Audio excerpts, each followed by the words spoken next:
Assalamualaikum warahmatullahi wabarakatuh. Saya Nur Rahma dengan NIM F0220327. Langsung saja saya ingin presentasikan skripsi identifikasi Power Project Indonesia di kawasan Laut Tiongkok pada masa pemerintahan Joko Widodo. Langsung saja kita masuk latar belakang. Konflik Laut Tiongkok Selatan merupakan salah satu konflik regional yang mengalami dinamika serius. Konflik ini muncul tahun 1947 pasca Tiongkok mengeluarkan peta Laut Tiongkok Selatan dengan 9 garis putus-putus dan menyatakan wilayah yang ada di dalam garis putus-putus merupakan wilayah teritorial Tiongkok yang sebenarnya. 9 DL tersebut berhimpitan dengan zona ekonomi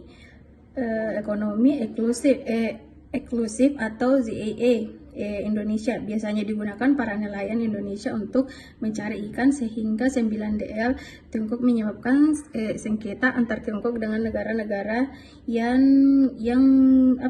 ZEE-nya tumpah tindih dengan 9 DL.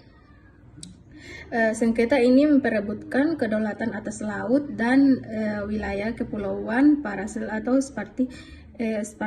Spratly. Keduanya merupakan rangkaian kepulauan yang dikaitkan oleh sejumlah negara seperti Filipina, Malaysia, dan Tiongkok. Dan kawasan ini juga tempat pencarian ikan bagi ribuan penduduk di sekitar wilayah yang diperebutkan. Tiongkok selalu menegaskan akan klaim 9 DAS lain di kawasan LTS yang sebagian besar merupakan wilayah teritorial. Namun 9 DAS lain yang diklaim Tiongkok berhimpitan dengan zona ekonomi eksklusif atau ZEE Indonesia yang biasanya digunakan para nelayan Indonesia untuk mencari ikan. Terus kita langsung masuk batasan dan rumusan masalah. Adapun rumusan masalah dari penelitian ini adalah pada bagaimana Power Project Indonesia di kawasan Laut Tiongkok Selatan pada masa pemerintahan Joko Widodo. Tujuan dan manfaat penelitian. Adapun tujuan dari penelitian ini adalah untuk mengetahui identifikasi Power Project Indonesia di kawasan Laut Tiongkok Selatan pada masa pemerintahan Joko Widodo. Manfaat yang dapat diambil dari penelitian ini.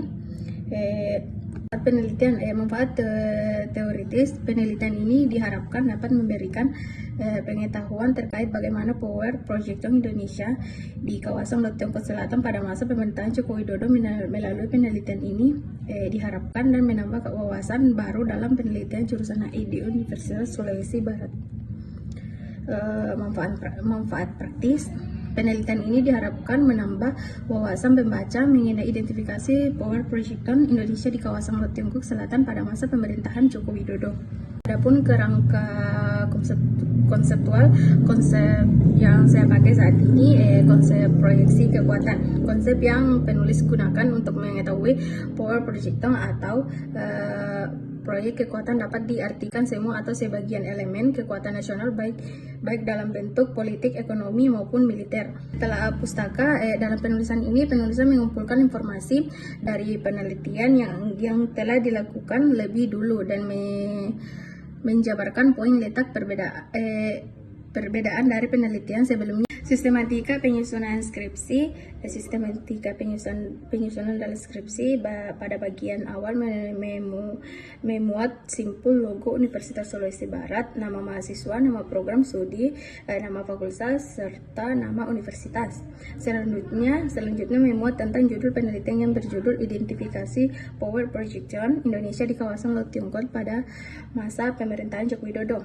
Dalam bab 1, pada bab ini akan berisi tentang latar belakang, batasan masalah, rumusan masalah, dan pernyataan penelitian, tujuan dan manfaat penelitian, metode penelitian, serta sistematika penyusunan skripsi. Dalam bab 2, pada bab 2 ini akan berisi kajian teori dan telaah pustaka yang digunakan dalam penelitian. Dalam bab 3, pada bab ini akan berisi tentang awal mula terjadinya identifikasi Power Project Indonesia di kawasan Laut Tiongkok Selatan pada masa pemerintahan Joko Widodo. Pada bab 4, bab ini akan berisi pembahasan mengenai identifikasi Power Project Indonesia di kawasan Laut Tiongkok Selatan pada masa pemerintahan Joko Widodo. Dan bab 5, pada bab ini akan memuat tentang penutupan yang berisi kesimpulan dan hasil penelitian. serta sarana.